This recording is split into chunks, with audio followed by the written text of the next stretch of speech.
இன்னைக்கு நம்ம ஒரு லவ் ஸ்டோரி ஒன்று தான் பார்க்க போகிறோம். இது உண்மையாகவே நடந்த ஒரு காதல் கதை.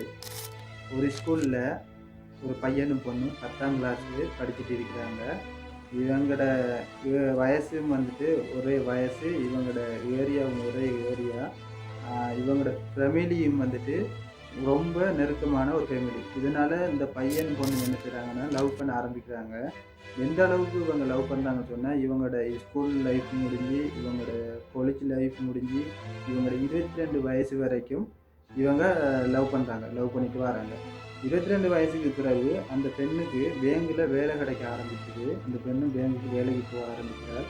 இந்த பையன் தொடர்ந்து வேலை தேடிக்கொண்டு தான் இருக்கிறான். நம்முடைய சமூகத்தை பற்றி தான் உங்களுக்கு தெரியுமே. ஒரு பெண்ணு வேலைக்கு போகுதுன்னு சொன்னால், ஒரு பையன் வேலைக்கு போகலன்னு சொன்னால் அந்த பையனுக்கு டார்ச்சர் கொடுக்குறது. அதாவது ஒரு பொண்ணு அந்த பெண்ணு வேலைக்கு போகிறாள், நீ இன்னும் வேலைக்கு போகல, இந்த மாதிரி டார்ச்சர் கொடுக்குறதுக்கு அந்த பையனுக்கு ஒரு இதொன்று தோணி இந்த பையன் என்ன செய்யறான்னு சொன்னால், நாம் இங்கேருந்து வேலை தேடுறதை விட வெளிநாட்டுக்கு போயிட்டு வேலை செய்யணும்னு சொல்லி வெளிநாட்டுக்கு அப்ளை பண்ணுறான். இவன் அப்ளை பண்ணி கொஞ்ச நாளால் அந்த வெளிநாட்டிலேயும் அவனுக்கு வேலை கிடைக்குது. இவன் வெளிநாட்டுக்கு போகிறான். இவன் வெளிநாட்டுக்கு போயிட்டு வேலை செஞ்சுருக்கான். இவன் வந்துட்டு பேங்கில் வேலைக்கு போயிட்டு இருக்காள். இவன் பேங்கில் வேலை செய்கிறேன்னு சொன்னால், பேங்கில் வந்துட்டு பொதுவாக பாய்ஸ் இருப்பாங்க. பாய்ஸ் கூட பேசணும். பேசினா தான் வேலை செய்யணும். அப்போ அங்கே இருக்கிற மேனேஜரோட, அங்கே இருக்கிற ஸ்டாஃபோட, பாய்ஸோட இவள் பேசிட்டு வெளியே வர்றதும், அங்கே இருக்கிற பாய்ஸோட பேச பழக ஆரம்பிக்கிறாள். அப்படியே கொஞ்ச நாள் போயிட்டு இருக்குது. இதை கண்ட இவன்ட ஃப்ரெண்ட்ஸ் மாதிரி, இவள் பாய்ஸோட பேசிட்டு இருக்கிறத கண்ட இவன்ட ஃப்ரெண்ட்ஸ் மாதிரி என்ன செய்கிறான்னு சொன்னால், இவனுக்கு கால் பண்ணி சொல்கிறாங்க, டேய் இப்படி உண்ட கேர்ள் வந்துட்டு நிறைய பாய்ஸோட பேசுகிறா, நிறைய பாய்ஸோட கதைக்கிறா, பேசுகிறா, இந்த மாதிரியெல்லாம் இருக்கிறாண்டு இவனுக்கு கால் பண்ணி சொல்கிறாங்க. இதை கேட்ட அவன் பெஸ்ட்டுக்கு அவளை நம்பலை. அவளோட நம்பிக்கையை வச்சுட்டு இருக்காங்க. இவன் பெஸ்ட்டுக்கு நம்பலை. பட் இருந்தாலும் இவள் வந்துட்டு இருக்கிற நாட்டில், அவன் வந்துட்டு இருக்கிற வெளிநாட்டில், ரெண்டு பேருக்கு இடையிலேயே லாங் டிஸ்டன்ஸ்.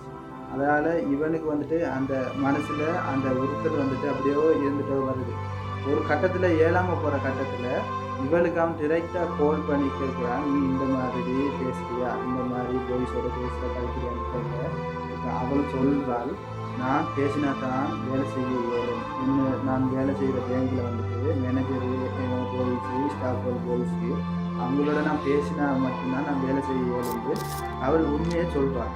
பட் இவன் நம்பலை. அதில் இருந்து இவங்க ரெண்டு பேருக்குள்ளேயும் பெரிய ஒரு சண்டை ஸ்டார்ட் ஆகுது. அந்த இதில் இருந்து இவங்க ரெண்டு பேருக்குள்ளேயும் பெரிய ஒரு சண்டை வந்து ஸ்டார்ட் ஆகிட்டு, எப்படியோ கொஞ்ச நாள் அந்த இவங்க ரெண்டு பேரும் பேசுகிறது, கதைக்கிறது, ஒரு சந்தோஷம் இல்லாமல் ஒரு சண்டையாகவே பேசி கதைச்சிட்டு வராங்க. ஒரு கட்டத்தில் இவன் சொல்கிறான், நான் உழைக்கிறது, நான் சம்பாதிக்கிறது உனக்கு போதும் தானே, நீ போயிட்டு வேலைக்கு போகணுமான்னு சொல்லி இவரை சொல்கிறான், நீ வேலைக்கு போகாமல் நின்று, நான் உழைக்கிறது காணும், நான் சம்பாதிக்கிறேன்னு சொல்லி இவரும் சொல்கிறாள், நான் வேலைக்கு போகிறது தான் உனக்கு பிரச்சனைன்னு சொன்னால் நான் வேலைக்கு போகாமல் நிற்கிறேன்னு சொல்லி இவரும் வந்துட்டு வேலையை விட்டு நின்றுப்பார்.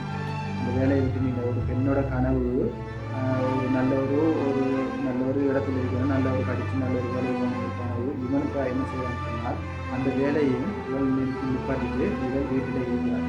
இவன் தொடர்ந்து வேலைக்கு போகிறது எந்த நாளும் போகிறது எரிஞ்சு இருக்கிறது, எந்த நாளும் பிரச்சனையாக இருக்கிறது. இவன்ட கம்பெனியில் கூட இவனுக்கு வந்துட்டு ஒரு ப்ரெஷர் கூடி, இவனுக்கு அந்த வேக் விஷயத்தில் ப்ரெஷர் கூடி, அந்த ப்ரெஷரையும் கூட அந்த பிரச்சனையும் கூட இவளுக்கிட்ட கொட்டி தீர்த்து இவளோட எனி டைம் சண்டை போட்டுட்டு இருக்கான்.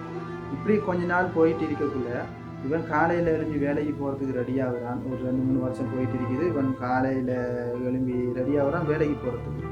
நாட்டிலேருந்து இவனுக்கு ஒரு கோல் வருது, உன்னுடைய லவ்வர். அது என்ன கோல்னு சொன்னால், உன்னுடைய லவ்வர் இறந்து போயிட்டார் அப்படின்ட்டு ஒரு சோகமான ஒரு ஷாக்கிங்கான ஒரு கோல் ஒன்று வருது.